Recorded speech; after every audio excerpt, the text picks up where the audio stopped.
no one should feel attacked, and I was simply trying to fix the culture in many ways.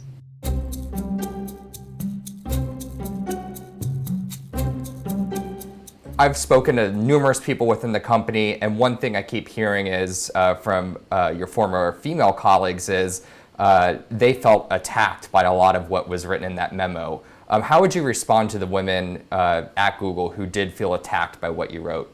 Obviously, no one should feel attacked, and I was simply trying to fix the culture in many ways and really help a lot of people that are currently marginalized at Google and still are by pointing out that these huge biases that we have in this monolithic culture where anyone with a dissenting view can't even express themselves. It's like being gay in the 1950s. These conservatives have to stay in the closet and have to mask who they really are. And that's a huge problem because there's open discrimination against anyone that comes out of the closet as a conservative. But I don't think that's why women particularly felt attacked. They felt attacked by some of the assumptions you were making. We won't really get into a discussion about whether or not the science you cited was valid or not, but they didn't feel attacked because you're conservative. They felt attacked because of the assumptions you were claiming about women. What do you have to say about that?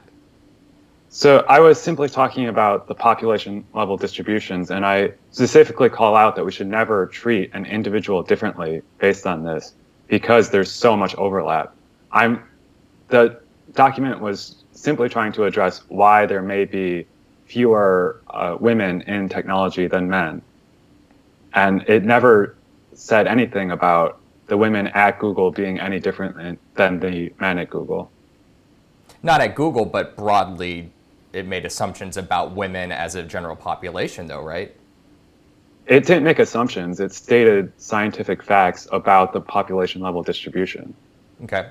I mean, that's obviously up for debate, too, but I want to read you. Not really. I mean, these are empirical facts. That they're have not also really been disputed by the same people you cited who wrote it. So, for example, one of this articles or researchers you cited came out in Psychology Today and said very clearly that what you cited doesn't apply to the situation at Google. So, I mean, there is still debate going on there. It's not empirical fact. No, so he mentioned that we shouldn't treat individuals differently, and that I agree with.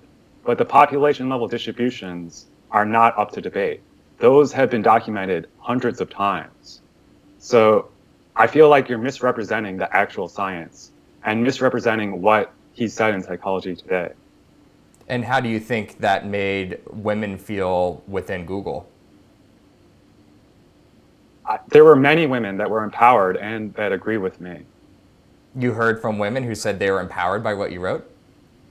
Yes, because they are tired of this narrative that puts them as a victim and that constantly acts as if women are different coders and that we should treat them differently, when really everyone is a coder and we should just treat people as individuals and not concentrate on what their race or gender is. So I want to read you a quote from a female Google employee who I talked with a few days ago.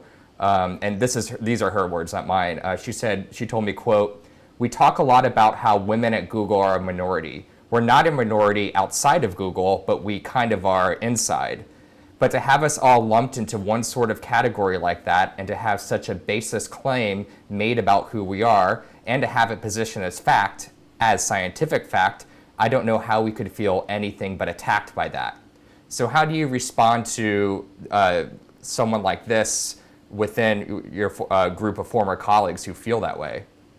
So I would simply point out that there are Google programs that go even farther than what my document was stating, in that it does stereotype women and it treats women completely differently based on some of the core findings that I had about agreeableness and just how cooperative women are. They stereotype women already. And that was something that I was trying to actually stop. What do you mean they stereotype women? Google stereotypes women? Yes, How? Google stereotypes women. They have women-only programs that are specifically for some of the traits that I mentioned. And that was why I mentioned those personality traits and that there's so much overlap, because yes, it does help the women that have those traits, but many women don't. And there are many men that do have those traits that don't get the support that they need. Right, and I think that's part of the discussion that people I've spoken to and within Google do think could be addressed. I think even Sundar Pichai's memo last week, that the one that he wrote out to everybody, kind of addressed those issues. He even admitted, okay, there are some better things that we could be doing on that side to make sure everyone feels included, including men, including conservatives. So I don't think anyone or many people are disputing that aspect of it, right? I really have to wait until they actually do something. They can obviously say whatever they want and say that they're going to help conservatives, but this has been long-standing complaints, and there are lawsuits against Google about this already. So to say that they'll just make some blanket PR statement and that'll change everything is really misguided. The lawsuits, are you referring to the gender gap lawsuit or what? No, there are lawsuits against Google for a lot of these discriminatory practices against conservatives. Okay. Why do you think you were fired? Wrong think. There is a dominant ideology at Google, and anyone that dissents against that is either shamed or ostracized. And when it became apparent that I wasn't backing down to the shame, they had to fire me. So that may be your perception, but that's not the stated reason why. So, for example, Sundar in his memo, and I'll quote him, he cited the code of conduct. And the key part here is, quote, each Googler to do their utmost to create a workplace culture that is free of harassment, intimidation, bias, and unlawful discrimination. Do you think your memo, as it is, do you think it complied with the code of conduct? Yes, and it was actually pointing out several practices at Google that went against the code of conduct. So there are many practices that harass conservatives, that have illegal bias against certain groups, and I was simply pointing them out. And I mean, much of this is whistleblower stuff, where they really should not have fired me for pointing out illegal practices at Google.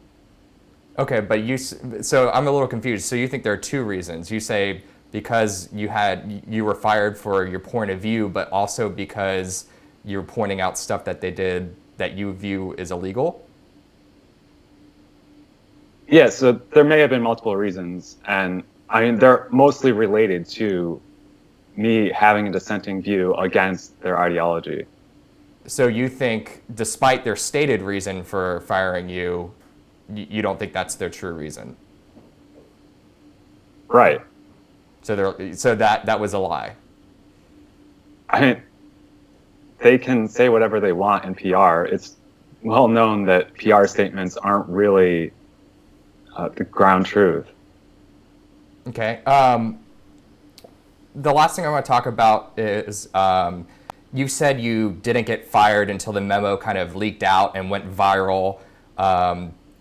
And that is one of the reasons why you suspect Google had to make action and fire against you. You still believe that?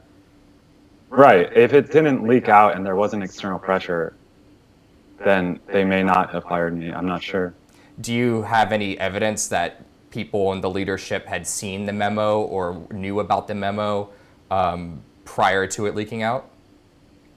Oh, I'm pretty sure they knew about it before it leaked to the public because it was viral within the company.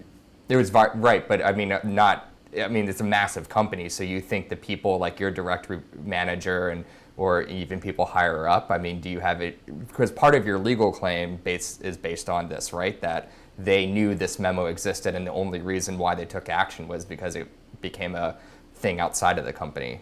So you have evidence that they saw it and knew about it and didn't take action on it?